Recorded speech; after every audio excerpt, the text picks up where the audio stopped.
Mi nombre es Óscar Barceló, soy profe, como me ha dicho Javier, del Colegio Julio Verne, perteneciente al Grupo Sorolla. Grupo Sorolla es un grupo de 4 coles que tenemos en la Comunidad Valenciana.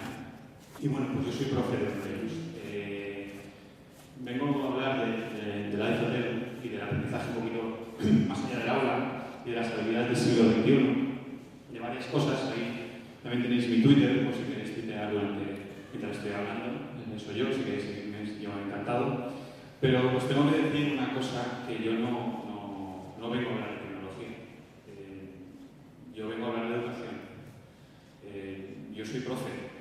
Sí, también soy coordinador TIC de mi centro, pero vamos, yo soy profe de magisterio, de vocación, desde toda la vida. Empecé haciendo educación física, luego toda la vida me llevo al inglés y ahora me llevo a las nuevas tecnologías, pero a mí lo que me apasiona de verdad es enseñar, ¿vale? Entonces, vamos a olvidarnos un poco de la tecnología, vamos a centrarnos en lo que es la educación, que al fin y al cabo aquí la mayoría somos profes. Pero antes de comenzar, me gustaría que sacarais vuestros móviles, aquellos que lo tuvierais.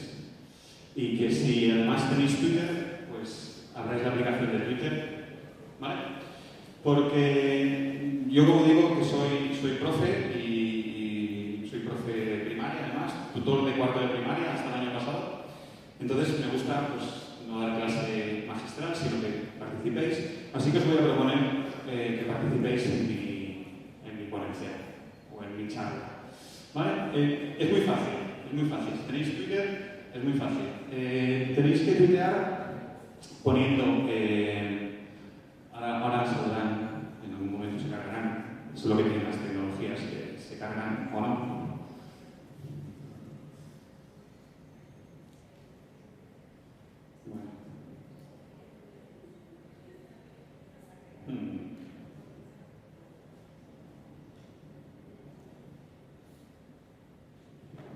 Bien, vamos a volver a empezar, a ver si tenemos suerte.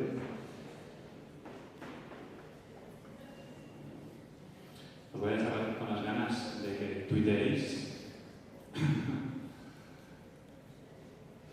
Bueno, pues sí. Bueno, pues quizá...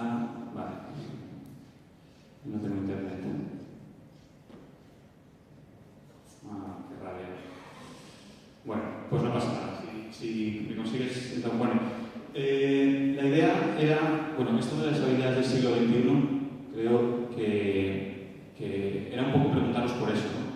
Que la pregunta que decía era, ¿qué creéis que se va a demandar en el año, no sé, 2020 de nuestro alumnado?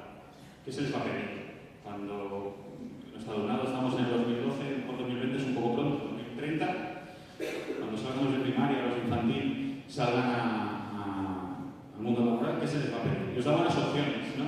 Y me hubiera gustado, a ver si conseguimos que nos conecten, que aportarais, que me aportarais qué pensáis, ¿no? de esto de las habilidades del siglo XXI.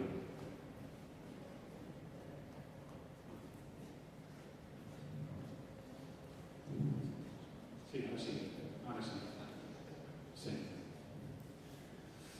Vale.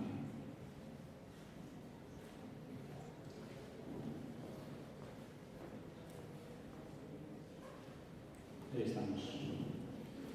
Y ahora sí que tiene que funcionar. Pero... Bueno, chicos, lo voy a dejar. Siento dejaros con las ganas de tuitear, pero no funciona. Bien. ¿Por qué os decía eso? Bueno, pues porque resulta que hay un estudio. A ver si conseguimos. Vale. A ver, último intento, ¿vale? ¿Me permitís?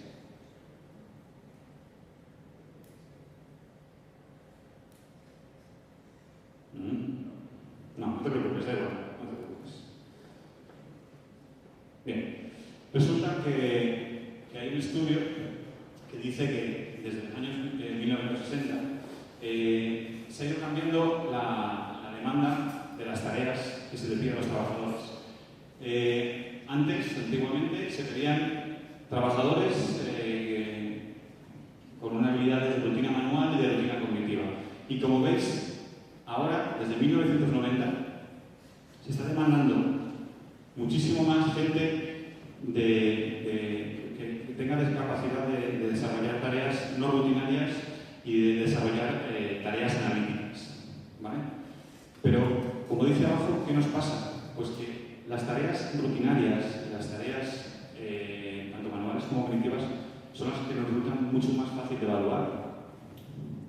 Ese es el problema que tenemos en el mundo. Las tareas no rutinarias, las tareas interactivas, las tareas analíticas, son las más difíciles de evaluar, ¿vale? Hoy en día, o lo típico, por suerte hoy en día no, un profesor tiene esta red de trabajo. Él puede obtener información, o ella puede obtener información de documentos curriculares, puede obtener información de los medios que tiene a su alcance, de recursos impresos, puede interactuar con los colegas, puede interactuar con la comunidad local. Esto ha sido hasta ahora. ¿Qué ha pasado ahora con Internet? ¿Qué ha pasado ahora con el acceso a las aulas? Pues que ya no tenemos una red, sino que tenemos lo que denominan una comunidad de aprendizaje. Seguimos teniendo nuestra comunidad de aprendizaje personal, o sea, nuestra relación con nuestros colegas, con los medios que tenemos, el material impreso de las editoriales, lo seguimos teniendo. Pero además, arriba del todo, nos ha aparecido una red de aprendizaje personal. Internet. Tenemos acceso a un montón de recursos, blogs, Twitter, wikis, social bookmarking, o sea, marcadores sociales, que nos permiten a nosotros, como profesores y a nuestro alumnado también, nos permiten generar, o sea, obtener muchísima información. Creo que cuando estos aparatos, pizarras digitales, internet, ordenadores se irrumpen en el aula, es el paso que hemos dado directamente. Hemos pasado de nuestra comunidad de aprendizaje a una red de aprendizaje. O sea, a que yo y mis alumnos puedan buscar información por internet. Y eso está genial, no voy a decir que no. Pero creo que las tecnologías nos pueden aportar un poquito más, que es lo que yo he llamado una comunidad de prácticas. Gracias a Internet podemos crear grupos de intereses comunes que trabajemos hacia el mismo sentido. Nuestros alumnos también. Creo que se ve mejor en este gráfico. Cuando trabajamos en una comunidad de aprendizaje normal, ¿vale? Normalmente el profesor organiza las tareas. Hay un trabajo individual que me permite crecer en mi conocimiento personal. La estructura es presencial, puede ser en equipo, puede ser individual, pero estamos ahí y estamos focalizados en el logro del alumno, en superar el examen, acabar la tarea, ¿vale? En cuanto hablamos de la red de aprendizaje personal, ya llegan los ordenadores en el aula, me parece genial, y le digo a mi alumno o mi alumna, busca información sobre el tema que vamos a tratar mañana. Y tenemos abierto un mundo de información que nos supera. Evidentemente el profesor, ahí nos quedamos en desventaja. No tenemos tanto conocimiento como la red. Entonces es un hazlo tú mismo. La persona, ese alumno o esa alumna, puede buscar información. Puede colaborar, pero con la gente que tiene al lado, con la gente, pues si estáis dos en un ordenador, que a veces nos pasa, pues podemos colaborar y entre los dos encontrar la información. Puede ser presencial, por supuesto, también puede ser online. Y el objetivo, el foco es el crecimiento personal. Busca tu información y tú obtienes tu información y cada uno la va a procesar de una forma diferente. ¿Pero qué conseguimos con las comunidades de prácticas? Pues que el alumnado se organiza. Las nuevas tecnologías nos permiten organizar al alumnado, o sea, dejar que el alumnado se organice por intereses comunes. El reto, lo que decíamos antes, es cómo medimos, cómo establecemos actividades que le permitan al alumnado organizarse. Que el aprendizaje sea colectivo. O sea, que yo me siento contigo y tú me aportes lo tuyo, y tú eres muy bueno, tú eres muy buena dibujando y tú me aportes tu creatividad y yo te aporte mi capacidad de organización, por ejemplo. Puede ser presencial, no hace falta que sea online. Y esto sí que creo que nos da una mejora sistemática. Una mejora sistemática y una mejora grupal.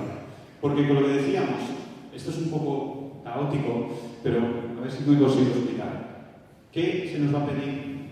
¿Qué nos vamos a encontrar? ¿O qué se van a encontrar? Yo ya estoy en el mundo laboral en el 2020 nuestros alumnos?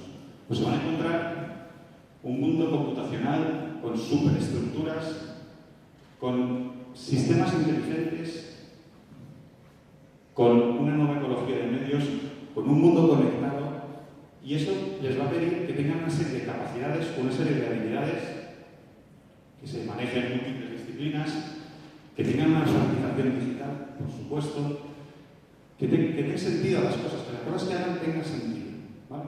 Y todo por el pensamiento adaptativo, mentalidad computacional. Sobre esto os quería preguntar, ¿no? Sobre cuál de estas habilidades o destrezas pensáis que se van a encontrar nuestro alumnado cuando llegue al mundo laboral.